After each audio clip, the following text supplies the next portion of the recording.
archaeologist, philosopher, bonsai aficionado, author, black belt, and squanderer of over 50,000 hours watching B-movies. Using archaeology to dig deep and connect clues, he uses this wealth of useless knowledge to bring you classic snarky movie reviews and world-famous short summaries. Now broadcasting from beautiful downtown Tallahassee, it's Nantan Lupan at the Drive-In. I apologize for being late with this Veterans Day tribute. Hopefully this will be out before Thanksgiving. I will endeavor in the future to be more temporally appropriate. Although this movie is very popular and made a lot of money, it is considered by many to be one of the worst war movies ever made.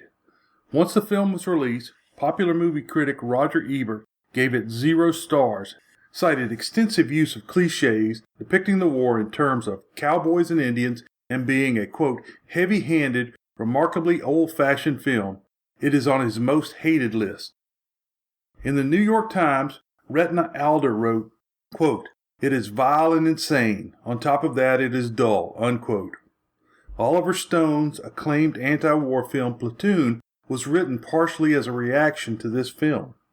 It is mocked in the Gustav Hasford novel The Short Timers in a scene where Joker and Rafterman find the Lust Hog Squad watching it in a movie theater. Of course, that book eventually became Full Metal Jacket 1987. Today's film is The Green Berets 1968. We're continuing with the Bruce Cabot line first established in King Kong 1933. John Wayne played the role of Colonel Mike Kirby. Since I have profiled Wayne in at least 2 other casts, I won't go into any details except to say he skipped World War II and made this film to promote the war in Vietnam. Although some writers say he was trying to promote the work of the real Green Berets and not lobbying for the war. This film was made but not released before the Tet Offensive on January 30th, 1968.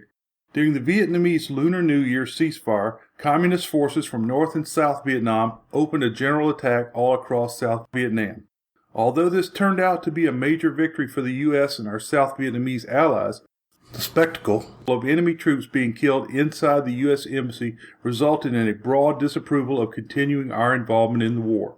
The enemy has very deceitfully taken advantage of the Tet ceasefire to launch an offensive all over the country. Charlie's hit every major military target in Vietnam and hit them hard. In Saigon, the United States Embassy has been overrun by suicide squads. Khe Sanh is standing by to be overrun. We also have reports that a division of NVA has occupied all of the city of Hue south of the Perfume River. In strategic terms, Charlie's cut the country in half.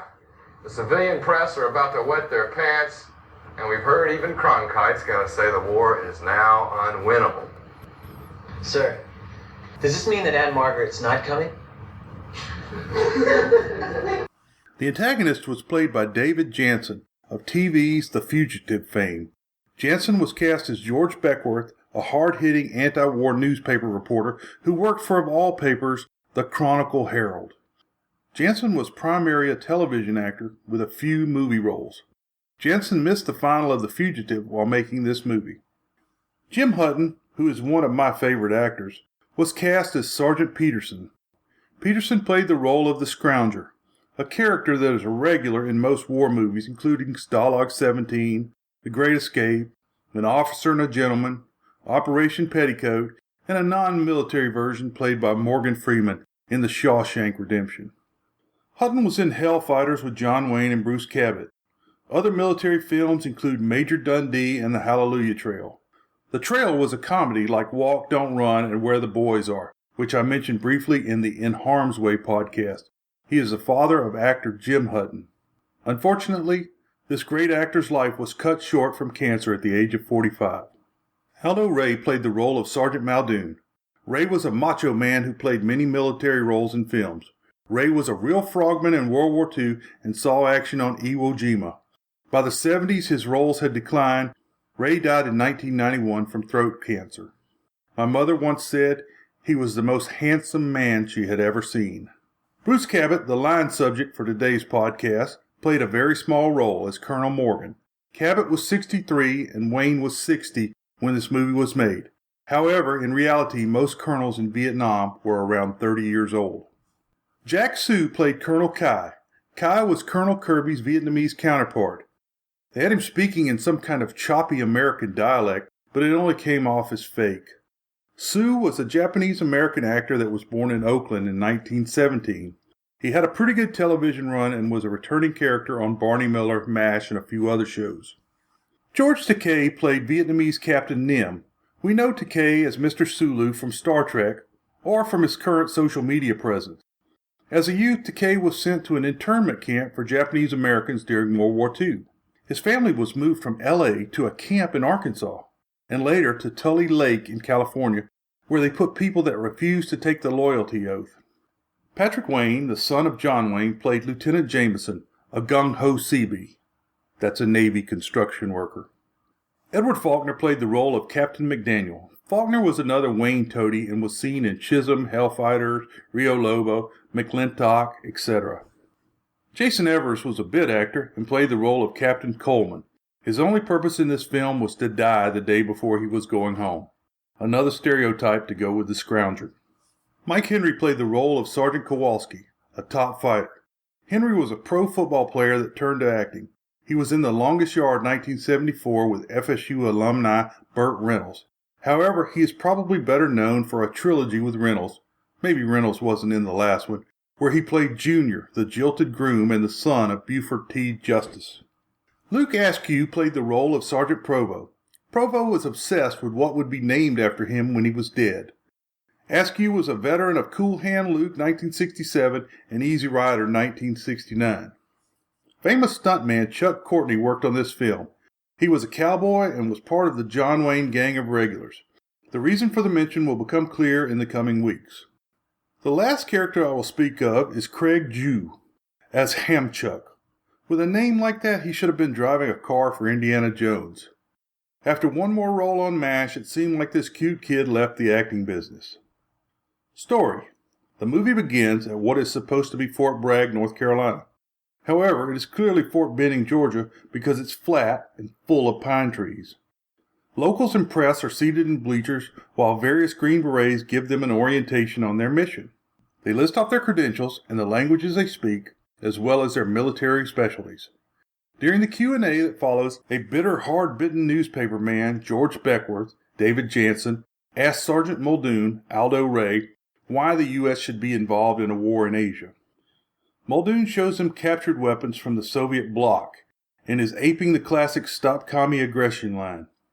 Given what's going on in the Ukraine right now, he might have been right. Green Beret Colonel Mike Kirby, John Wayne, asks Beckworth if he has been to the war, and he replies he has not. Kirby gives him a flip reply, and Beckworth decides he is going to South Vietnam so he can better explain to the reading public why we should get out of the war. Kirby is heading to South Vietnam with two A-teams of Special Forces / Green Berets. The first A-team will replace a team at a remote camp working with South Vietnamese soldiers and Montagnard fighters. Just for the records, the Montagnards were badass mountain folks that fought with crossbows on the American side. The other A-team is to form a counter-guerrilla Mike Force. A Mike Force is a quick reaction force that can be quickly moved to where they are needed.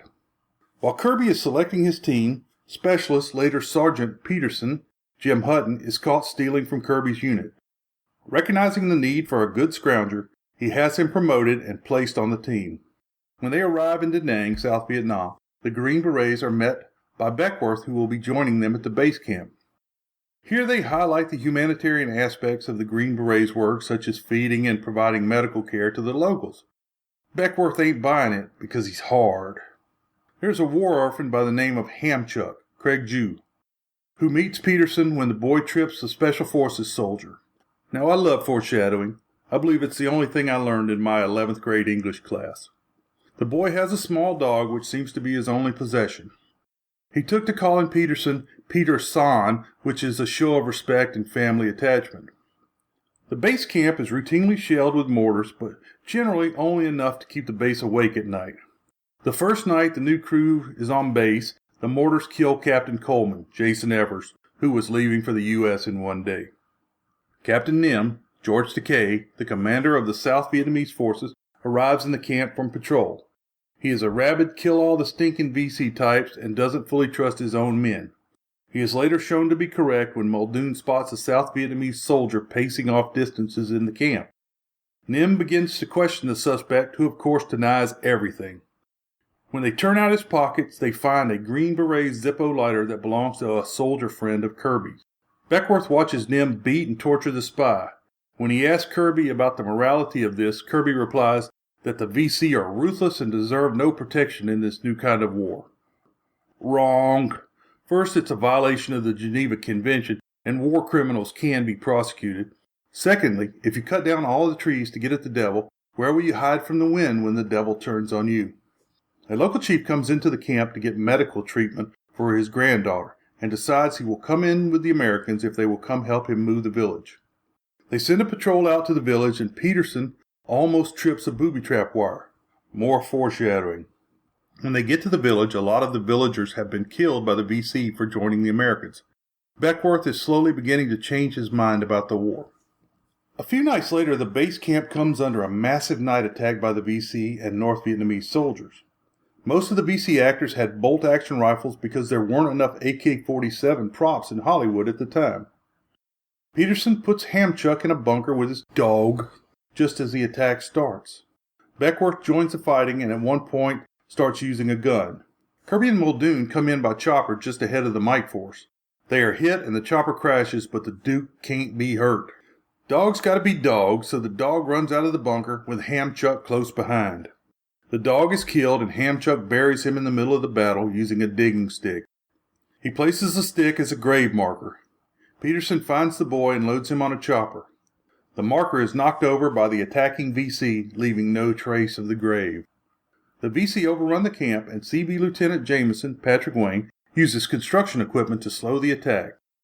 As the Green Berets and South Vietnamese fall back to the inner compound, the Mike Force enters the camp and joins the fight. Provo is shot by disloyal South Vietnamese troops, but Nim uses prepared explosives to kill the new enemy. As the sun comes up, Nim is killed by artillery fire, as he stands to continue firing claymore mines at the enemy. In what may be the strangest part of the movie, Kirby begins ordering the troops to fall back in the calmest, most monotone voice ever. Like, fall back, fall back, fall back. He must say it 30 times. Once all of the friendlies are out of the camp, Kirby orders an airstrike of a C-47 Puff the Magic Dragon. This kills most of the enemy, and the next day, the U.S. retakes the camp. At this point, the reporter Beckworth is completely behind the war, clearly confusing the desire to fight for those around you with a justification for the whole war. Beckworth returns to Da Nang. Before Provo dies, he tells Kirby that he wants a latrine named after him, Provo's Privy, because it sings. At this point, the movie goes into a second part. I assume this is done to show a broader range of Green Beret activities. Kirby meets with his South Vietnamese counterpart, Colonel Kai. They decide to use Kai's sister-in-law to capture VC General T. The group takes a C-130 and parachutes into the location where T is staying. Kowalski is killed while on point, but kills all his attackers. Muldoon and Doc Stevenson stay behind at a bridge to blow it after the team crosses. The girl lures T to the capture point, and the team grabs him. The team escapes over the bridge and is blown, but the Doc is wounded. They get to an open space and use a Fulton skyhook device to get General T picked up. The skyhook device works by running a balloon up on a rope and attaching the passenger. A plane flies towards the balloon and snags the rope with the device on the front of the plane. As the plane rises, the rider is blown towards the back and the rope is hooked with a gaff. Then they winch the rider into the plane. This technology was based on a World War II pickup system where ropes were hung between two poles and a plane with a hook on it flies so low that the rider is snatched up. When the Fulton skyhook was being tested, they used a pig. When the pig was picked up, it began to spin. By the time they got the pig into the plane, it was extremely disoriented from the spinning. After the pig recovered, it attacked the flight crew. After T is airborne, Peterson takes lead for the patrol and quickly walks into a tripwire and is killed by punji sticks. Remember the foreshadowing? They are forced to leave the body behind. The helicopters land back at Da Nang, and Beckworth watches Hamchuck run from helicopter to helicopter looking for Peterson. Of course, Peterson is not there, and neither would Hamchuk if he kept running around on the fight line. Beckwourth joins another group of soldiers heading for the front. Was there a front in Vietnam? Kirby tells Hamchuk that Peterson is not coming back. Hamchuk asks, "What will happen to me now?" Kirby puts Peterson's green beret on the boy's head and says, "You let me worry about that green beret. You're what this thing is all about." The two walk holding hands along the beach into the sunset. Now I skip over the part about not giving away the property of dead soldiers, but instead sending it to their families. This walk down the beach and seeing a sunset has been highly debated. Apparently there is a beach in South Vietnam where you can see a sunset, but it's not anywhere near Da Nang. Notes: the Colonel Kirby character was based on Lauri Torni. Torni was in the Finnish army and fought against the Soviet Union in World War II. He immigrated to America and joined the Army in 1954. He went to Vietnam in '63, serving with the Green Berets, and went missing in action in 1965. His remains were recovered in 1999. Democratic President Johnson allowed Republican Wayne to use military equipment to make the pro-war movie because Johnson thought it would make the war more popular in America. George Takei missed 9 episodes of Star Trek 1966 to work on this movie. One of the episodes he missed was The Trouble with Tribbles, where nice little furry animals overrun the starship. Some of the Vietnamese village sets that were built for the movie were so realistic they were left intact and were later used by the Army for training troops destined for Vietnam. The French villa of General T was a house in Columbus, Georgia. Unfortunately, the house burned to the ground in the 1990s. The attack on the base camp was based on the Battle of Nam Dong, where a force of Americans, Australians, and South Vietnamese troops fought 2 battalions of VC on July 6, 1964. Wayne turned down the Major Reisman role in The Dirty Dozen to make this movie. World-famous summary: a guy that has never served shows how it should be done. I want to thank everybody for the feedback I've been getting, especially Michael, Jace, Elise, Betty. Thank you. Keep that feedback coming in. Drop by snarkymoviereviews.com to see what else I'm up to. And when you get a chance, give me a review at iTunes.